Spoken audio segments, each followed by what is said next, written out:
So What's happening? You know anything about headphones? No. Which is why I have like an old ass version of one, because I haven't wanted to spend the time trying to figure out what actually I want. If you find a great one, let me know, because I need to get a new one. I'm going to try the first demo and then acquire focal basis. What? Focal what? Baths. Focal bath?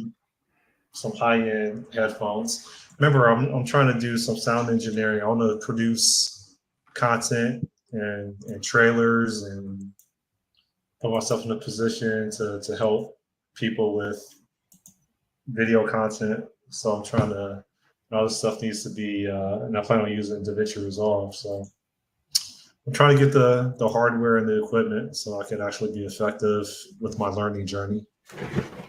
Gotcha. And write all this off. R&D credit.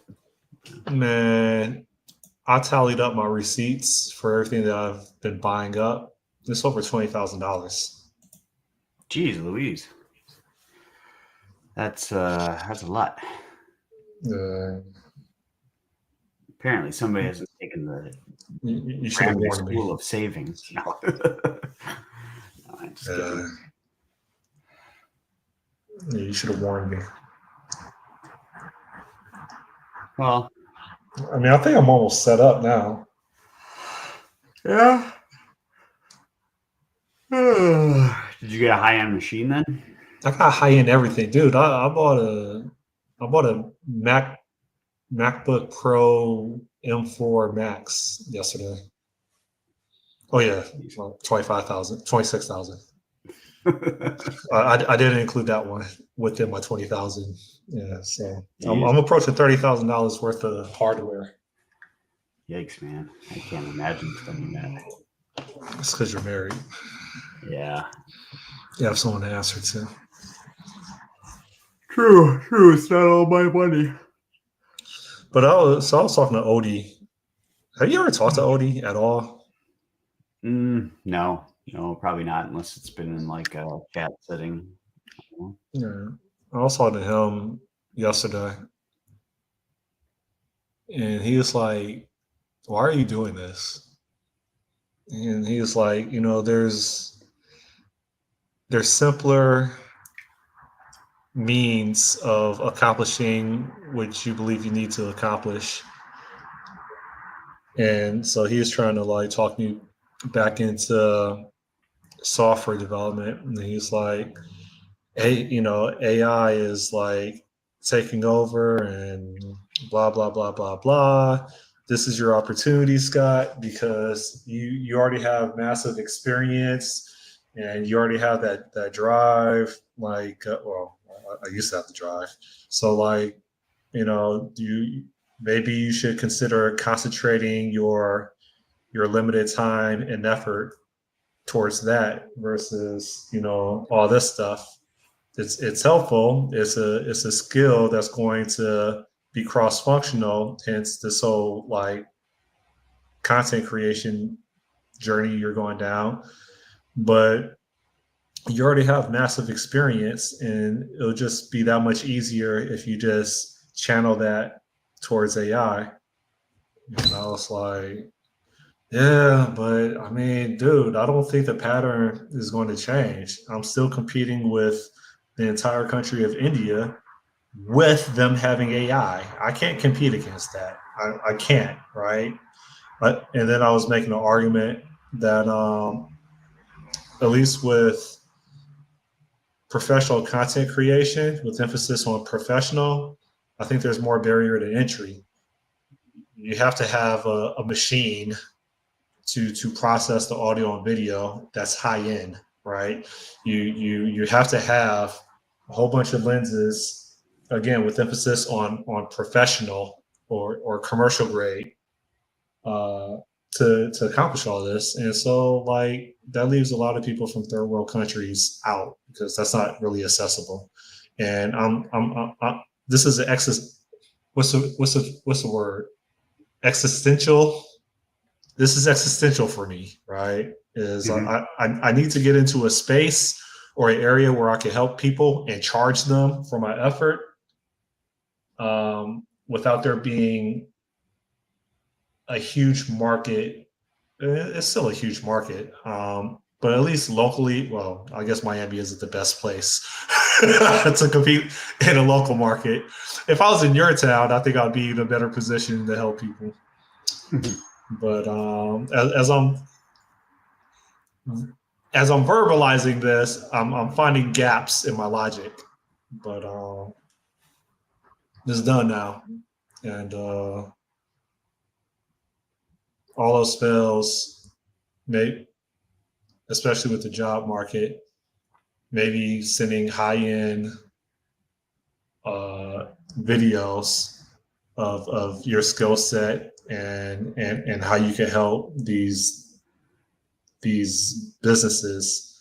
Maybe that'll get you considered, but they still have to like click the link. They still have to like just, yeah, I don't know. Maybe I'm trying to create excuses for all the money that I've spent, but I still think that being able to produce high-end content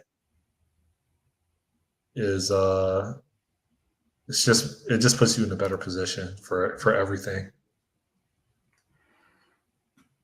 Yeah. Thoughts? I mean, the thing is that you're talent stacking one way or the other. Like I realize this about software development and trying to even come up with something to do, right? If you wanted to start like a business or specialize down some path, I feel like you have to know, you have to be into other things, like, and the more things that you get into, the more opportunity you might have with things. Like, so if you could, for instance, join a startup and be like, yeah, I can do your coding, I can help out there, but I can also do your like some promotional stuff or some social media editing or whatever. Now you have a talent. You got multiple talents that can be used to compete for whatever you're trying to compete for. So I don't think it's necessarily a bad idea. The one thing I would be worried more about is just making sure that you keep with it for a while. It's a learning curve for sure. It's going to take a while. Yeah. But yeah, I know and it gets hard to like not go and chase some shiny new idea that you have to. I wish I could take a 6-month sabbatical so I could just go 20, 25, 30 hours a week on just learning, practice, failing, improving. I wish I could go through that journey. Well, you could. But you just don't want to spend I'm about to live check to check all the money I blow. So yeah, I can't take off 6 months. I don't have that much of a savings. No, I mean you can work evenings or weekend type thing. Like you have to evenings I work out. And I know that doesn't sound like much, but because I do calisthenics and because I work out on the beach, that easily takes an hour and a half of my time walking to the destination, the workout station, getting in my exercises, and then walking all the way back, and then being exhausted. Right? People say, "Oh, well, you don't have to walk. You don't have to walk half an hour to your destination and half an hour back," and that's fair. But walking is part of it, probably. I value walking, and I value having some alone time with nature, walking through the park to get to my destination. So, because I walk through a park to access the beach, and so walking through the park alone is like 20 minutes. So So you're up to 10 hours out of 24. I mean, you need probably 8, so you're up to 18 hours out of 24. What are you doing the other 6 hours then? Give like 2 hours for just random putting stuff. You got 4 hours a day you could conceivably spend.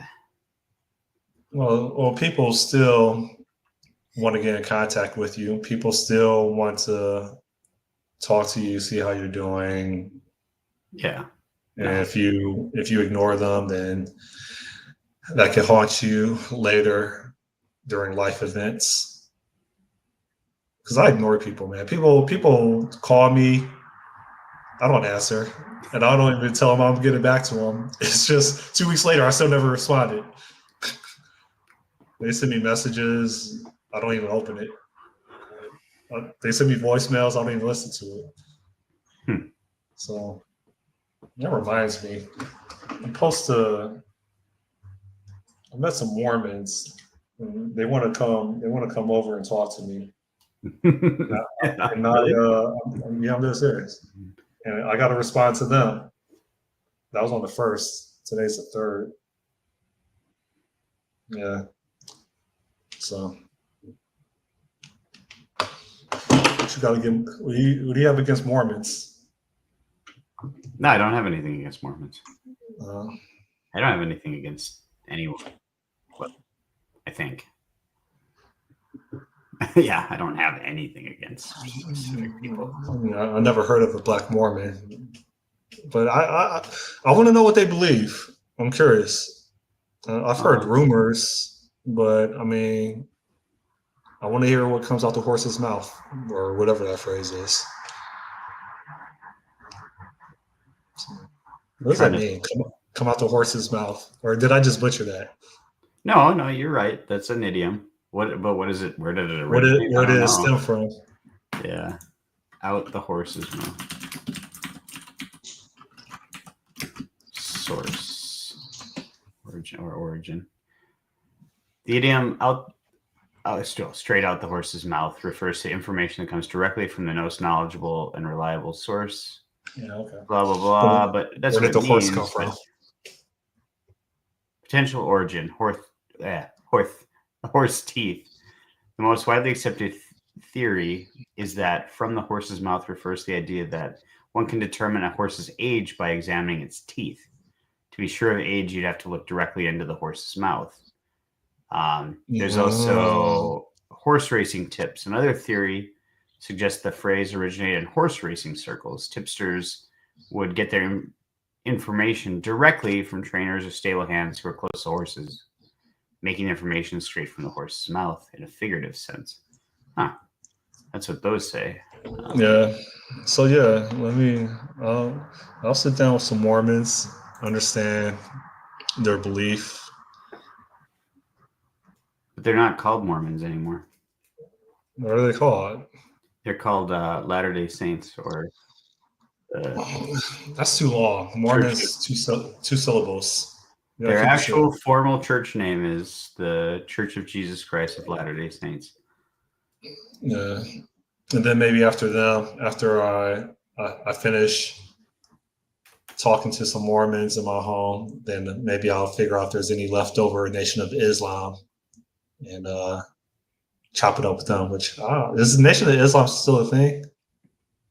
I don't know. I mean, I think that was like Islam. I think the last, but Nation of Islam. No. Nation of Islam is the black Muslims, like American Muslims. Right, like it's a sect. Yeah. Louis Farrakhan. Louis Farrakhan is a smart dude, man. I don't know if you ever like listen to him. I mean, he goes off. You don't know who Louis Farrakhan is? No. Okay. He's you should, when you have some downtime or when you're commuting or something, you should look up Louis Farrakhan and Phil Donahue interview. It was very polarizing. So, but are you familiar with Nation of Islam? No, not really. I mean, okay. Nation of Islam is basically a sect of Muslims.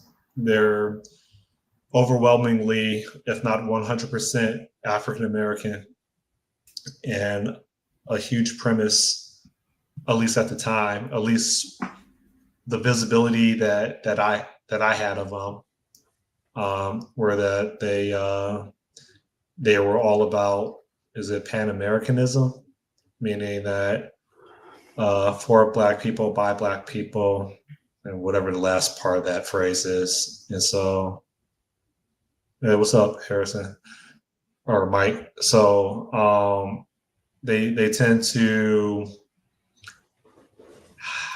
the ones that get on television, they tend to not to think too highly of white folks in regards to, they believe that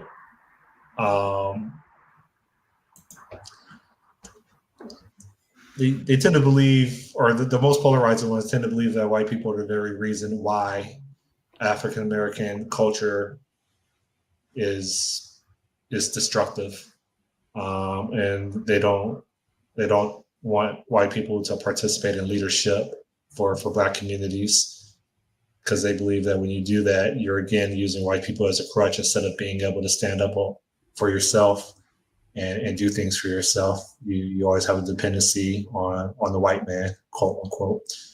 And so, to be fair, they have some sound arguments. I obviously don't agree with everything, but I think even with the KKK, even with Nazis, yeah, I said it. When you really try to understand the motivation, like there's certain things that you could say, okay, I think I understand some of their arguments. I don't agree with the action that they're taking, but with everything, there's a little bit of crumbs of truth. So even yeah. So anyways, yeah. Which Michael says they believe white people are devil. Yeah, Farrakhan and Malcolm X at the time, but when Malcolm X parted ways with Farrakhan, and he actually went to Mecca and he observed white Muslims, blonde hair, blue eyed, in addition to Arabs and other folks, he changed his belief. Hey, gambler, high and buy, no time today, on vacation the next 2 weeks. Have fun. Yeah, so. I wonder what the correlation between that and some of the modern day conservative thoughts on the civil rights movement are, like how much they correlate, because part of that is that that Black people were doing a lot better for themselves prior to the civil rights thing, in terms of like, like it was in their hands to try to fight and go up or whatever, it was, so they were, yeah, I don't know. So I can't articulate it well.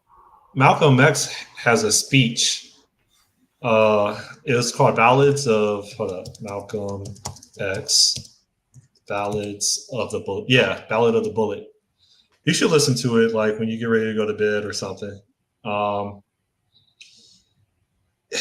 It wasn't a popular speech for news outlets, because it was basically saying the only way that you can get equality and freedom is by taking it, by enforcing it. I mean, it's really the same argument our government uses. Like, you enforce peace, you enforce freedom. It requires, peace by strength, right? That's the current mantra by Trump. Malcolm X was saying this, I can't do the math, like what, 60 years ago? 1964 of April 3rd, he gave the speech, the ballot or the bullet, the ballot or the bullet. And he was basically saying the only way that you can get freedom, the only way that you can have the same opportunity that first-class citizens, aka white people, have, is by taking it, by using force if required. There's no freedom There's no equality by people giving it to you. It has to be taken. And so that wasn't really popular and it scared people, so they didn't really publicize his speech. Yeah, I wouldn't say that that's any sort of positive messaging to be getting behind. I mean, I don't think you need to have violence in any respect to get to a certain point. You don't? No. Do you think United States of America, if they were pacifists, do you think that they would be the world power? Do you think that everybody would risk their lives walking through deserts and crossing rivers and everything to be here if the United States was pacifist and they didn't have the opportunities? You don't think none of that had to do with their military strength? Well, we were pacifists for many, like When has the most of United our States years. ever been pacifist? Prior to 34 or 44, whatever it is, 1940.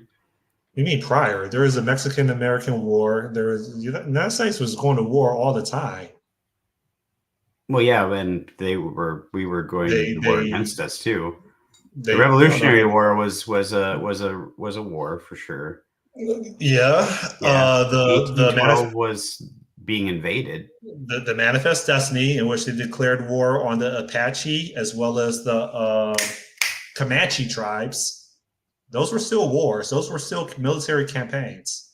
Yeah, which every like country has ever done. I'm talking about like in modern America, the America that You said Malcolm before X would live in. 1934. You said before 1934. Yeah, which So goes back for quite a while.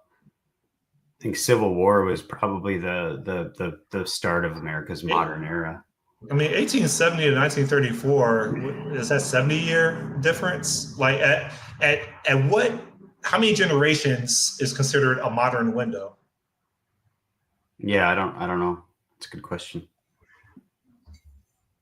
But I mean, colonialism isn't exactly like, and it's a nation going to war too. It's not a particular, it's not white people going to war. Nations have been going to war forever. It's not a uniquely white thing. It's just that happened to be that European countries were highly No, no, successful no, at no, it. no, no, no, no, no, no. When leadership is 100% historically white, and they order the country that includes black people and Hispanics to pick up arms and go 5,000, 6,000 miles away to shoot people. Yeah, that's a war that's led by a white power. No, But it's not. It's a war led by a nation, a powerful nation. okay. I don't see the whole, like, So you're telling me like so what about like the Japanese and their decision to go? This isn't a uniquely white phenomenon. What no, about no. the Mongols? Let's talk Like, about it. yeah, Hold on. Let's talk about it.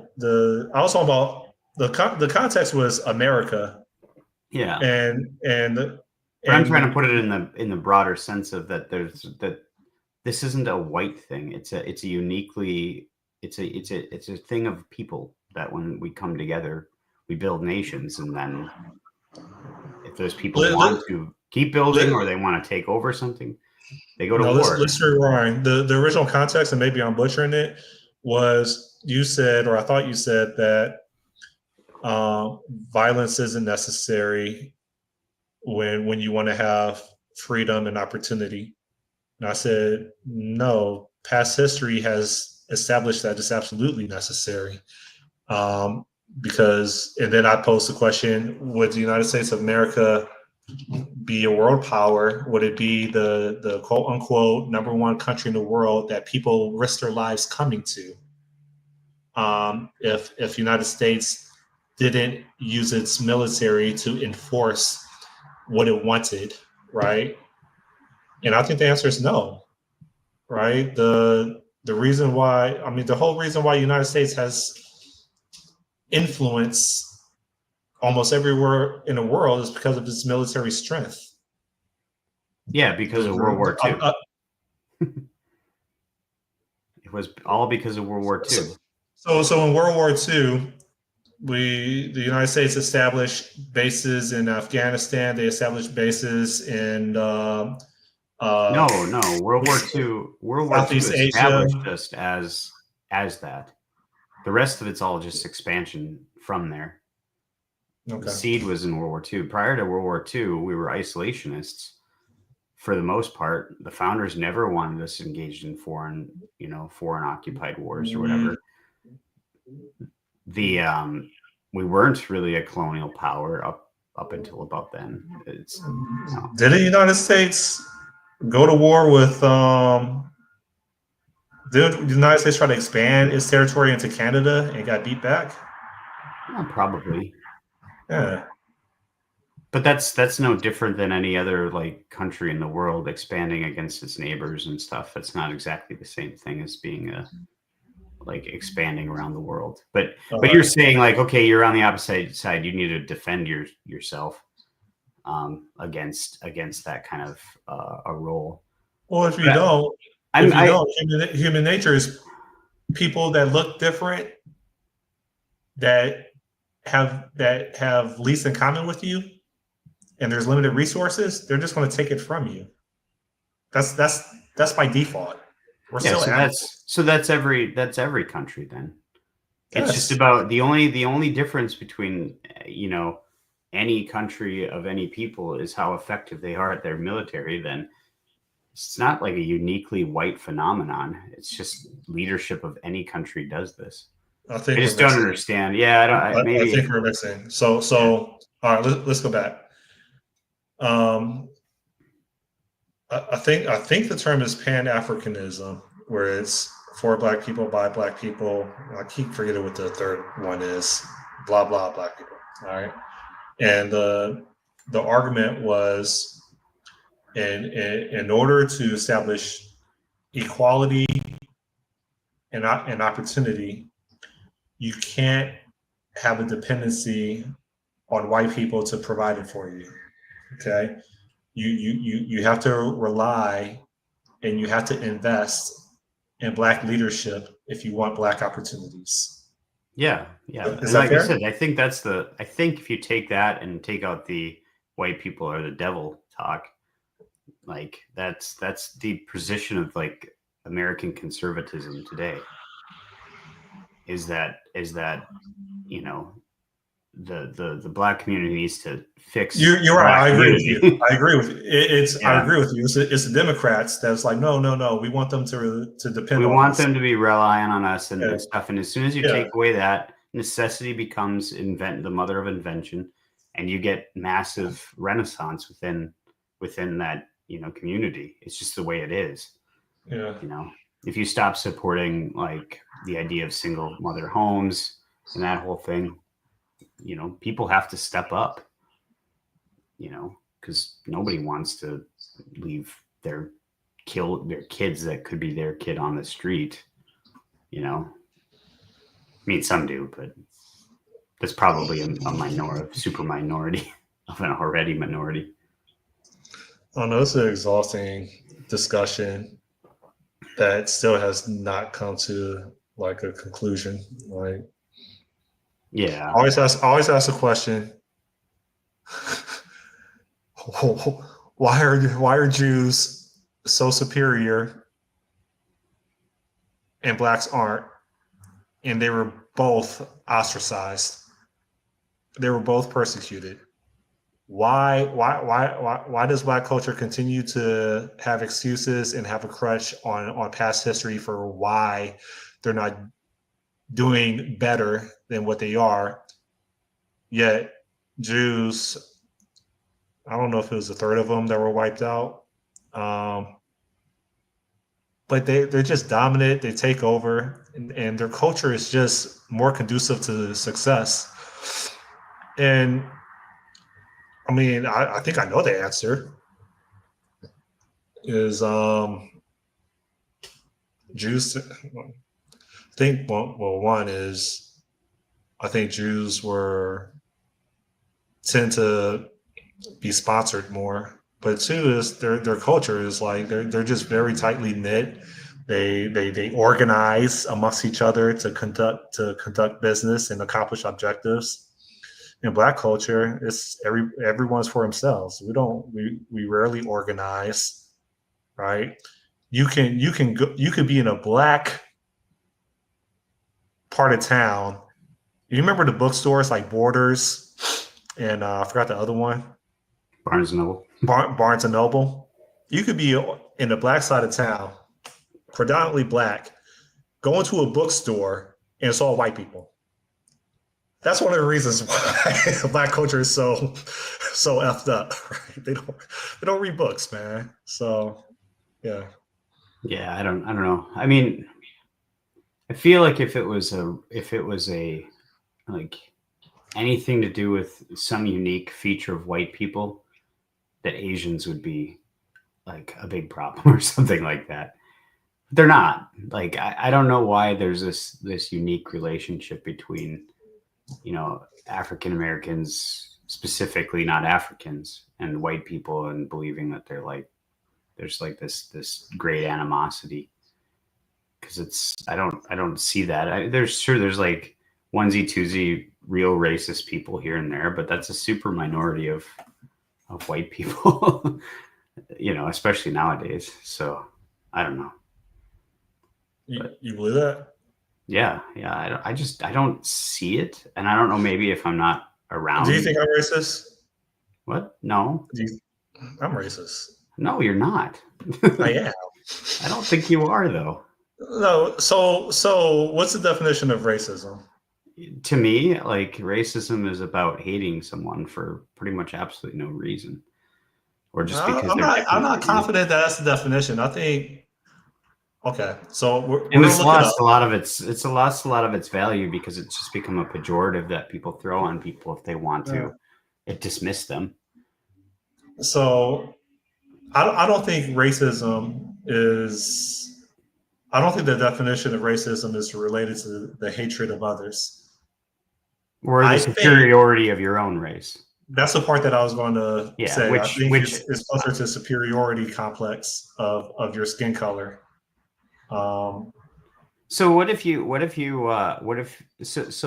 if somebody who looks at the statistics and goes, but hold up, on average. Hold up. Let me get this off real fast. Sorry. But a counter argument where superiority doesn't necessarily fit is during slavery time, you can like be a runaway slave, or you can just be a slave, period, and hate white people, hate them, right? That doesn't necessarily say that you feel like you're superior to white people. It's just your interactions with white people have been so negative that as a slave on a plantation, you hate them. So maybe it's not necessarily a superiority complex. You hate people. You hate another race because of what they've done to you, and you basically use pattern matching and say because of their white skin, I hate them. Yeah. So is it that, or is it the belief that yours is superior, or is it the belief that others are inferior? It's basically the way that you, or is it about it's a belief that you don't like them because of their skin color. That's it. That's racism. But then if that's true, then I guess I'm not a racist because I don't not like different cultures because of their skin color. I don't like certain cultures because of their practices and how annoying it is. So prejudice, discrimination, everyone's or racist antagonism by an individual, community, or institution against a person or people basis of their membership in a particular racial or ethnic group, typically one of minority or marginalized. I tell everybody this. I didn't become racist until I moved to Miami. They're like, you shouldn't say that. I'm like, it's true. Yeah, you say anything. Hate sharing the road with these people that don't understand traffic laws, and they think that every what do you call it? What do you call? They're not really. I guess they're called laws. I thought there was another name for it. within the city ordinance. They think that every ordinance is a suggestion and not law, right? Like, this stop sign, that's a suggestion that you should consider stopping, or my turn signals, that's a suggestion, right? Like, I hate sharing the road with those people. Is it racist then to just not want to be like? I don't understand why it'd be racist or even evil or thought down just to not want to be around a certain type of culture. It's absolutely, But and I think why? that's okay. And I think It's that's like, okay. yeah, it should be fine because it's like because They have towns in there are incompatible cultures, definitely, they right? have towns in South Africa that are white only, right? Um, I think in is it? I'm not sure if it was Utah or Montana. There's towns that they try really, really hard to keep it white. I get it. Like, every time I go out in public, every time that when I used to back in the day, I used to go to movie theaters. Every time when I damn near go to a restaurant, I understand there's certain things from certain cultures that it's like, damn, like why did I go out in public? I really want people to be considerate, but I think in some cultures there's just inconsiderate people, and it's been normalized. So Yeah, I get it. but it's not every. There's lots of subcultures because like there's I a would sub. move to a, I would move to an all white town to get away from them. I Yeah, absolutely would, is and they it? would let me in. And there's well, and there's it's I feel like a lot of it's more about culture, and it's just that happens to be that like people within the same skin color happen to follow that particular culture, So you you're know saying you hate everyone equally? like there are I hate ignorant people, there and yeah, yeah, I was gonna and say most of because them come in a certain skin color. there are plenty of there are lots of people that are of many cultures that I like, but like Somali culture is one that I just do not want to be around. Like I can Okay. appreciate that they have their own culture and stuff and let them be in their stuff, but it's just one I don't want to be around. Like at all. Well, I would well, never travel there to learn about them. Don't want to be associated with them. I just I don't want them to be dismissed or gone from the world in any way. I just don't want to be, you know, live within their culture or around their I think culture. the argument with European countries is they have Middle Easterners, and maybe that includes Somalis as well, that will immigrate in, but then like they want to set up shop and start enforcing their culture in a country that they don't come from. Yeah, that's the thing, which everyone does. I mean, I'm pretty sure when the Norwegians came into the United States, they built their societies or their towns in the way that the Norwegians and the Swedish lived. And that's what we did. And the English did the same thing with all the English towns. And But with emphasis on they built, meaning that are you saying that they isolated themselves and built their own thing? well, they built Or did towns. they Yeah. or did they try to integrate into a town versus building their own town, and try to and integrate it into a town and then try to enforce their own culture in that town that could be disruptive or not in sync with the existing culture? Well, And I think that's the I argument with don't a lot know. of European countries, is like they're letting like these Middle Easterners or coming in, and then they're like just trying to enforce the way that they have been doing things in their home country. Well, go back to your home country then. Like, if your home country is that awesome that you can have the practices that you have, then stay there.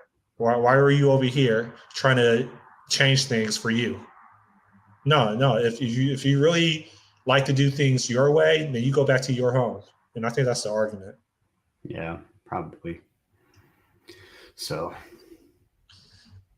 I have to drop off here and get ready for a job interview. Michael, how's your? Yeah, I saw your LinkedIn posts.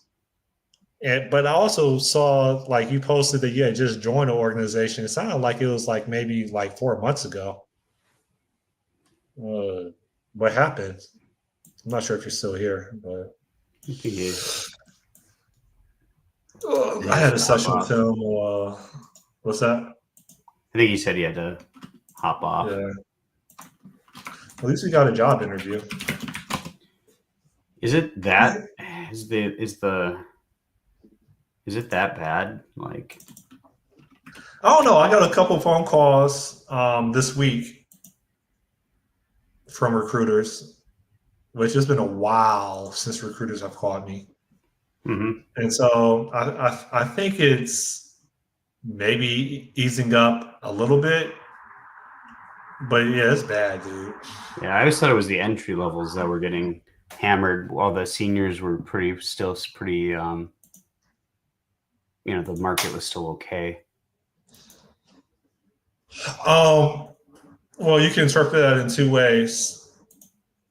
The seniors aren't really being laid off. That's one way you can interpret it, or another way you can interpret it is when a senior parts ways, are they able to get another job? And I Yeah, don't think that's the case. I think. I mean, maybe it's just getting your foot in the door because there's so much AI like automation around getting into jobs that the entire job market is broken now. I don't know. That's a problem that needs to be solved. Is how we figure out hiring and go. Like, I don't understand why resumes So are still a thing. prioritize American workers. Why are Period. resumes still a thing? I agree with you. Like, you just go on LinkedIn. I'll Let put me put some everything on words. LinkedIn. Let me put some words on a document, and I want you to believe me. Yeah. Versus Google my name and or have AI summarize my web footprint and see if it aligns with the skill set that you're looking for. Yeah. If the majority of your life is earning a living or a lifestyle, and the internet's been here for like more than 30 years, when you Google somebody, for 70 to 80% of people, you should be able to see what they do for a living. Else, how do they market themselves? Yeah. Now, like a plumber, yeah, you're not going to see anything probably. But for people that work in tech, if you Google their name, you should see something related to what they do for a living. Yeah. And then you could drill in from there. Oh my God. I just Googled myself for just shits and giggles. First thing that comes up is LinkedIn. Like I said, LinkedIn is basically, I don't know why you need anything but LinkedIn for this. But, remember, I was trying to build an occasion. yeah. You remember that was basically a platform where you put in become someone's undeniable. name. Yeah, you put in someone's name, and it shows all the platforms that they've contributed content towards that you can subscribe to. So whenever they post to any of those platforms, you get a notification. So for me, like, I'm sorry, I'm a groupie, man. Like, or at least I was a groupie specifically for Mark Seaman. I don't know if you know who he is. I want to say I have one of his books. What, a code that fits in your head? No. Maybe I don't. Maybe I'm thinking of Scott Blashin. Yeah, Scott Blashin is domain modeling made functional. Yeah, which I have. Yeah. Don't have down here. So for me, I wanted to subscribe to everything Mark Seaman produced, whether it was a YouTube video, which I don't think he does, or if he had anything on medium.com, wordpress.com, stackoverflow.com. Nikeza basically pulled from all those platforms, and then you get notified if your thought leader had posted on any of those platforms. You know, it was like 6 platforms that I streamlined. So it was pretty cool.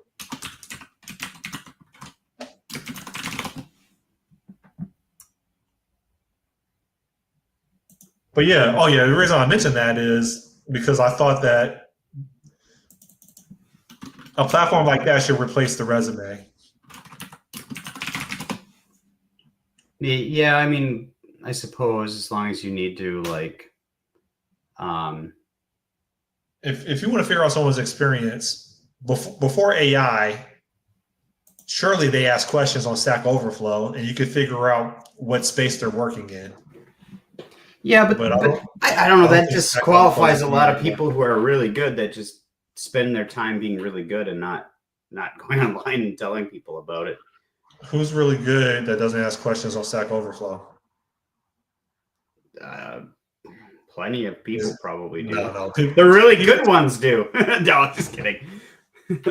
They don't because they know the answers. But how do they know the answers? They look it up on Stack Overflow. I'm just kidding, dude. I don't. I've barely asked questions. I've asked maybe one question on Stack Overflow my entire life. It was about. It was specifically about this web action in Azure that wasn't. I can remember was not kicking off or whatever, and then someone from that team actually like answered it. So, but I've answered questions on Stack Overflow. But now in Post AI, it's all work anyways. Mm-hmm. I'm not meaning to put you down or anything. I know you ask a lot of stuff on LinkedIn or Stack Overflow. Yeah, most of my points are for asking questions. Yeah. Vast majority of them are WPF. Which makes sense because that's a tough like freaking that's a tough framework, you know. And I mean honestly, without it, if there wasn't a million people asking questions about web, it probably would be right in there. But most people have already answered all of the web questions. Yeah. So my questions, I think number one is WPF, and then F#. I ask a lot of questions. Yeah.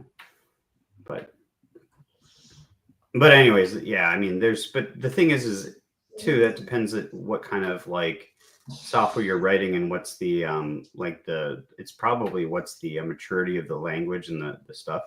So when I first started my job, I wrote a lot of C code, and we had an established framework for doing things, and there was very little times where I had to ask a platform or a type of question around a technology, you know, at all, because nobody would know it, first of all, because it was open VMS. But two, it was just the like stack or the architecture was established enough that you worked within the bounds of it. You never had any issues. So, you know, you would just do it. There was enough example code in it itself to do it. So you never had to engage with Stack Overflow. I should do a mock interview with Harrison. Yeah. I miss interviewing people. I want to be a professional interviewer, like tech interviewer. I like grilling people. It's the closest thing I could get to being a homicide detective. There you go. Why don't you start a staffing agency and then for engineers by engineers? You don't have any HR staffers. It's all engineers that vet engineers. I wish I could waterboard during my technical interviews. That would be dope. Did you see whatchamacallit's speech? The head of Department of Defense, when he gave a speech in front of when he said "fuck around and find out." I thought that was kind of corny, but that's about it. All I watched of it. He said everything that the majority of men have always been thinking. Basically, he's basically saying,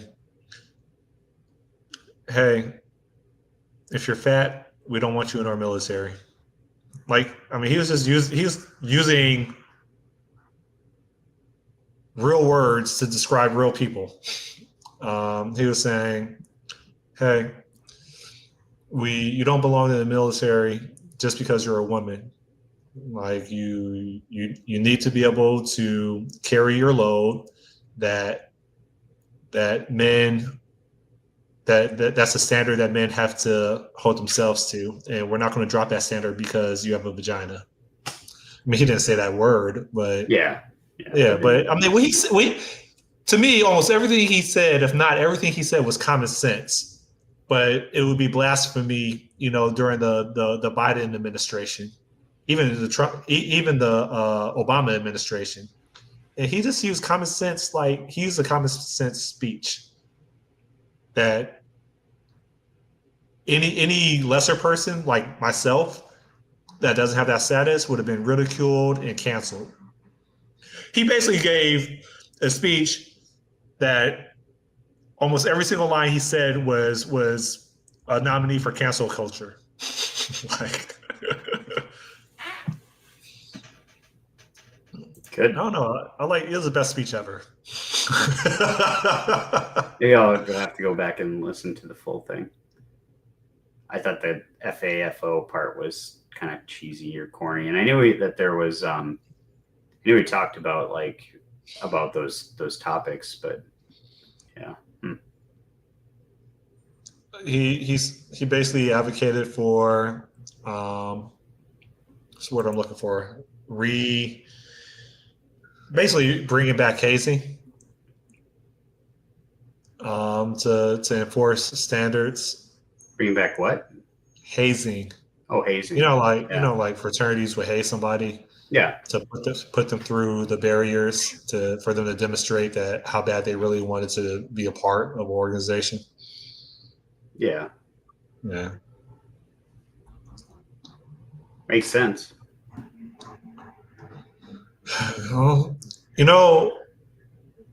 maybe our nation will be masculine again. Our nation's been wearing a skirt for the last 12 years. Yeah, but here's the thing that you need to get. It's been wearing a maxi pad. I think the thing you need to give men something to strive to, and I don't think that exists yet. Again, the way he was talking sounded like he was grooming us for war. Well, should. I mean, basically, he was reestablishing all these standards. It seems as if he knows that war is imminent, and he wants to trim the fat and maintain a culture of strong, rigid, and disciplined people without any barriers or distractions. That's what I mean. He didn't say that, but he's basically, what do you call it? Not overriding. I don't know what the correct word is, but he's basically doing extreme makeover of the branches of the military, and I think all that's in preparation for something imminent. Yeah, I don't think it's in preparation for anything imminent. I think it's probably a necessity if you're gonna talk a game. You need to have the chops, kind of a deal. So, Or he wants military sphere in the United States. I can't take you seriously when you put that in. He wants military sphere. Oh man. Why do they like to use the wrist? I don't know. I don't know if that's actually a. Well, yeah, that's true. I guess That's true. Hey fellas. Hey boys. When are we going to the movies?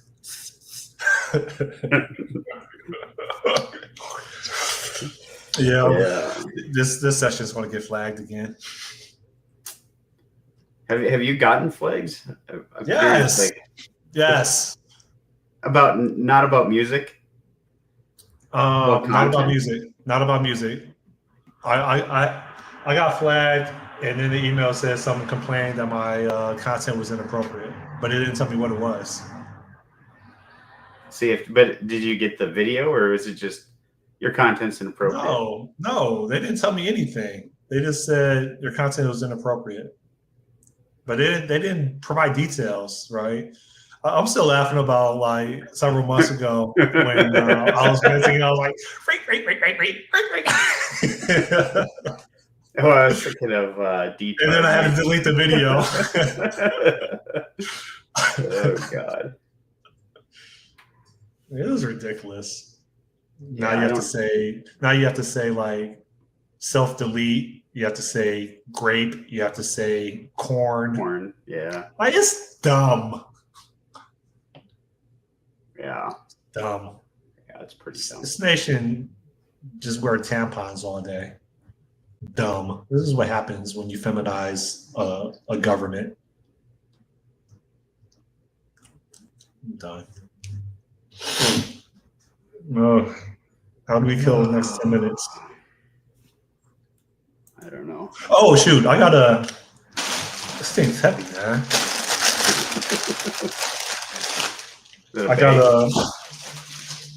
It's basically, it's from PackSafe. It's a backpack that has steel mesh in it. It's basically a backpack designed to be secure and stab proof, meaning that you can't arbitrarily just unzip it. You can fasten a backpack to a fixture and not have to worry about an opportunist walking away with your backpack. It's a backpack for securing possessions with emphasis on securing. It's a secure backpack. Yeah. Is it heavy then? It's got to be heavy if it's steel mesh. It has some weight to it, and it's big. It's big. You two watch some videos where they took knives and they're like anti-theft carry-on travel bag. Because I was gonna put I think it's called I don't know what you call it, something cube, to put my camera equipment and then throw the cube in here.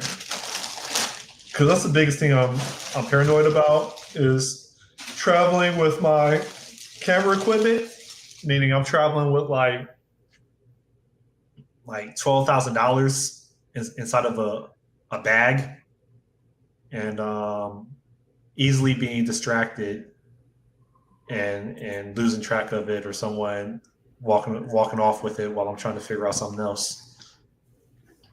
Yeah, I'd probably be, if I had that much money I was carrying on me in terms of equipment, I'd probably have it on me constantly, and it would be clipped to me. And yeah, because dude, I've lost watches at the airport through security check where I just forget.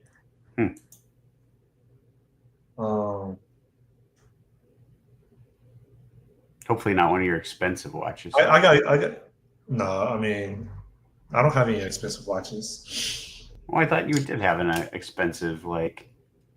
No, I was trying to buy one. I drove 2 hours to a store to pick one up, and they didn't have it in stock. It was a $20,000 Galusha. I can't. It was German. Galusha. Should get in the watchmaking industry. Galuta. Get in the watchmaking industry, and then you'll really. I mean, I want one. It's just not a priority right now. I wanted to reward myself with one after I got my Azure certification.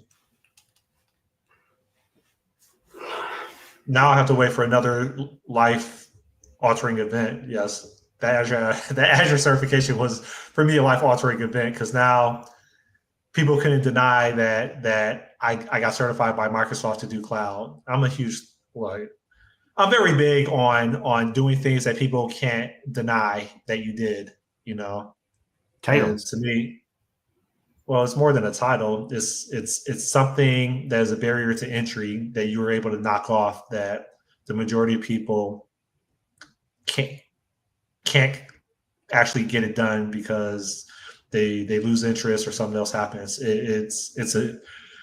For me, I think I took between 4 and 6 months preparing for that certification. And I mean, most people, they have a lot of other priorities going on where they can't consistently go through the coursework, consistently build stuff, lock it into memory, and finally pass that test. So for me, that was life altering. And that was a prerequisite for me being closer to a cloud architect. I'm just checking something here. I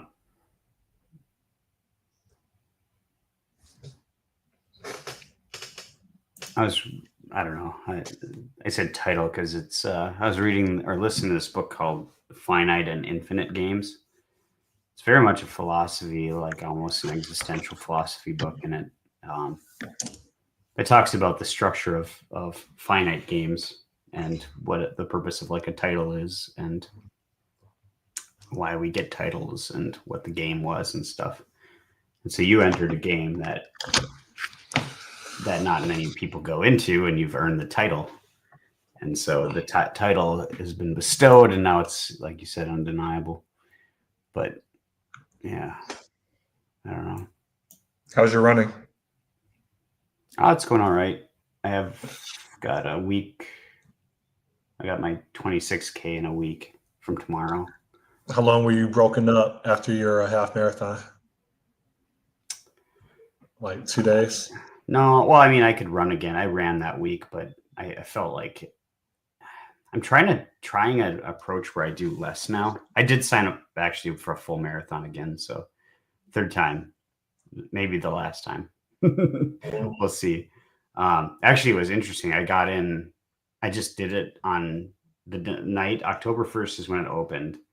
And I'm like, oh, they'll have spots open for weeks or whatever on the main marathon. I probably don't need to go do this. But I'm like, I'll just go and get it done. So I signed up for it, and they sold out within, I don't remember, what is this, like 14 hours or 12 hours or something like that. They had never sold out. I think they said something like, we beat our last record of selling out by 936 hours or something like that, which I don't know exactly how long that is, but anyways. Did you ever get a response for Code Count? In Code Mash, yeah, I got rejected. Code Mash? Makes sense. I mean, I wasn't submitting any talks that had real current. You didn't say AI. I did say AI in a couple of them. So, but no, it's I don't know. Maybe I'll try again next year. Or maybe I'll try for KCDC again. I don't know. Dude, you should go on this journey with me for content creation, man. You should do a product review. Post a product review of, I don't know, your ice fishing equipment. Yeah. Rikowski Outdoors, only ice fishing, because I like to drink beer and sit in a box. I mean, there's channels that do reviews on everything you could imagine. Yeah, there's everything. There's channels for beach equipment. There's channels for renting out equipment. Pretty much any type of motorhome you want to refurb, they've got a video of it. Yeah, no, there's stuff for everything. It is. Well, I guess I should log into work. I don't want to, man. Sick day. I came from production support. And rolled back into this pod. Man, I got slammed. It was relentless, man. It was no time for me to get acclimated. Nah, as soon as I got back into my pod from production support, man, they just stressed me out. I like that. I like getting slammed with stuff. Not if I don't know how to do it. Like they expected me to like know how to do everything that I haven't really been intimate with. I hate the stress. I hate looking foolish in front of people. I hate being brought on to conference calls with clients, and I know nothing about the feature at all. I mean, that happens to me. I don't know why they add me to these meetings. Maybe you do more value. I don't know. Maybe you're just second guessing yourself, and you actually provide a lot of value. I don't know if I don't know anything about a product. Why are you bringing me on a tech support call in front of a customer? I don't know anything about this product. Yeah, you added me to this call, and they're asking me. I don't know. Like, I'll get fired for saying all this, but like, I just don't know, man. I want to. Do you answer, or do you always just go, I don't know? I tell when them, you get a question? no, I told the truth. Like, I'm not familiar with this product. I don't know why they added me to this support call. I really don't. Yeah. I know nothing about the product. I don't know what it does. I don't know what value it brings. I know nothing about it. Maybe you're just such a I rock have action star. items. Maybe you're such a rock star in your org that they just assume that you'll be able to figure it out or whatever. Maybe you should be flattered. No, I'm not. I'm willing to bet they think I'm mediocre. So because they do things not the most modern way of doing things, and I usually try to keep up with modern automated ways. So, and that makes you a unicorn, not an effeminate unicorn, unless you put in your Invisalign, then you're an effeminate unicorn. I'm just kidding. No, this is my night guard. What's called night guard?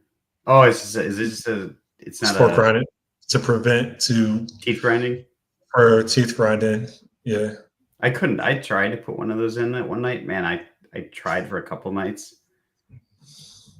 My mouth water was so bad. I couldn't keep it in. It was weird, probably for the first several weeks. But now it's comforting. It's like a pacifier to me. I love putting things in my mouth. Right.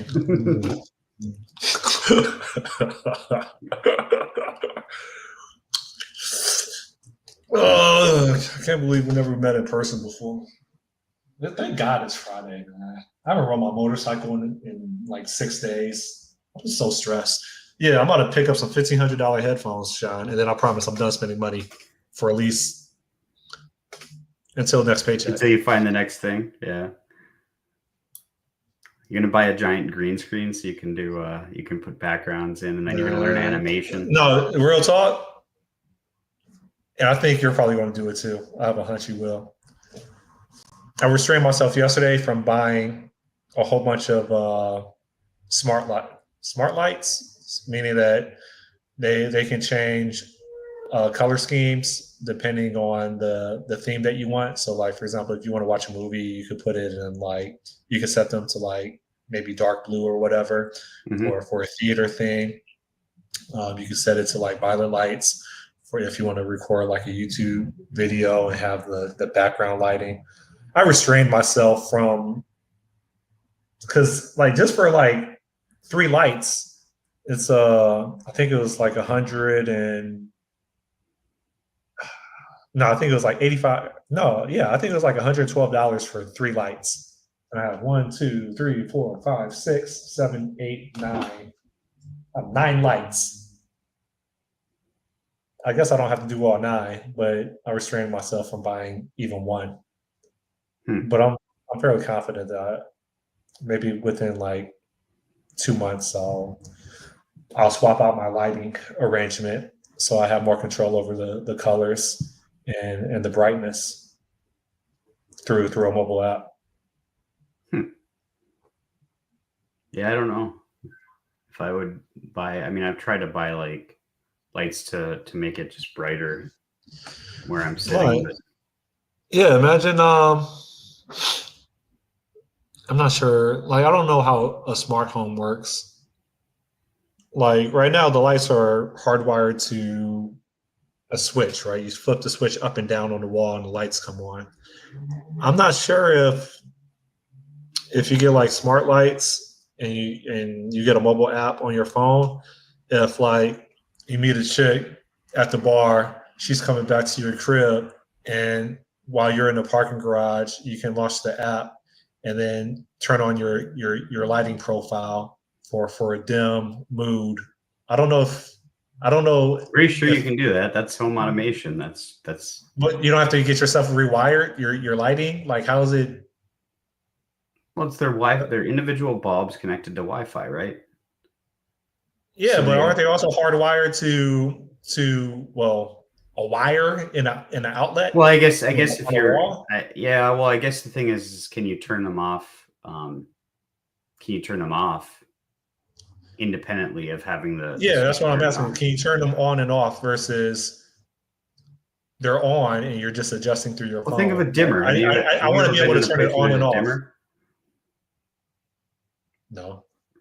So dimmer. Oh, you mean the dial? A I dial, have that right here. or you flip I have it that up right and here. you put it down or whatever. But that's the same kind of thing. You could just have your dial turned. Yeah, but you have to with a dimmer, quote unquote, on my wall. You still have to flip a switch to turn the lights on, and then you roll the dimmer back and forth. Yeah, well, you just leave them on, and they're not drawing power. That's what you would do. Oh, yeah, you're so smart. I think. I mean, I would guess in the way that you could technically leave a dimmer on and just turn the bulb all the way down. You're smart. You're like Odie, man. You're smart. I know. Thank you. No. But I mean, also like timer lights and stuff, I think, or people have like lights they turn on with their mobile phone all the time. So if you want to do it, you can do it. It's just in a home automation. That's something if you ever want to get into fun stuff, although I don't know how much you can do without like an apartment. Maybe you can, but like home automation, there's people who geek out about home automation. Or start growing plants, and then you can have a fully automated plant growing system, hydroponic. Yeah, I'll have grow ops in my son's bedroom. I'll do that. Tomatoes. No. Lamps. No. Grow ops, like the hard stuff. Grow ops? You never heard of grow ops? No. You never heard of stories of people renting like mobile homes and then outfitting the mobile homes with growing marijuana? Yeah. Like, yeah. I think they do that at one point in you ever watch the show Trailer Park Boys? No, I can't say that I have. I think he does that in that show occasionally. Trailer Park Boys is a funny show. It takes a couple of seasons to get rolling to where it's really funny, but it finds its stride, and I think later seasons are terrible, but for a while there's a thing where it's just hilarious. There's a guy in that I think should have won every award in the book because he plays this. He had to play like that he was drunk, and I think the guy might actually be sober. I don't remember, but he is the most convincing drunk person like I've ever seen it in any show ever. Like he was hilarious. He played the part. It was awesome. But now he's dead, so that sucks. Where did he die from? I don't know.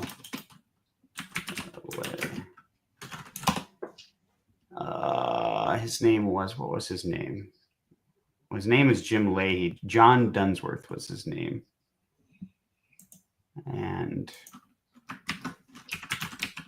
he died October 17th.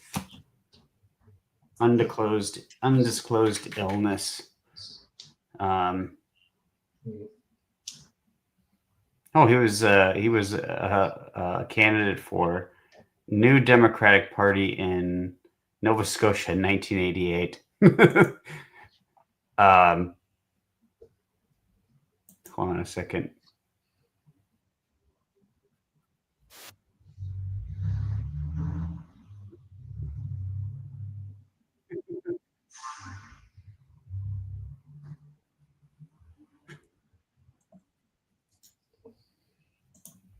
It's I don't know. It's just funny.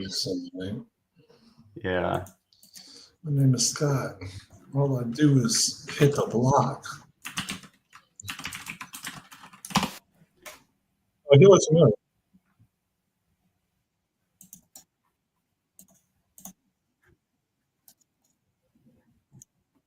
This one's really good.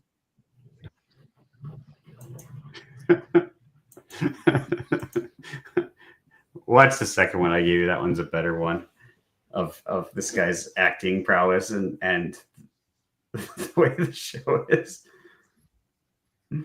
Not that anybody could see, but yeah. But he's got these Leahyisms about shit storms and shit canyons and shit everything. Yeah, he looks familiar. So in the show he kind of plays this like attendant in a trailer park who's trying to be a cop, or was like a failed cop. Kind of like on the train of like a mall cop type scenario where he's not actually a police officer, but he wants to be or pretends to be. That's not the dude from Third Rock. No, I don't think so. Okay. But then he's also an alcoholic and he's gay, and he's a weird. And then there's another guy in the show who, the writing is just phenomenal because he makes, they're called Rickyisms, and he'll say like common idioms, but he'll put a twist on them that makes them incorrect, like, or misinterpreted. Mm-hmm. They're just hilarious, and I don't know if I could do it justice, any specific ones, but you could look up an entire catalog of him saying these weird sayings where you recognize the saying, but he said it completely wrong. I don't know. It's a good show. I'll try to force myself to watch it. Yeah. Oh, all right. I gotta log into work. It's been real. Yep. Yeah. We talked about Nation of Islam, Mormon, me trying to talk to some Mormons in my home. I forgot all the other stuff we talked about. Equipment. Determining a horse's age through its teeth. Yeah. Smart lights. Trailer Park Boys. All right, we'll catch up. See you. All right, see ya. Have a good one. Bye.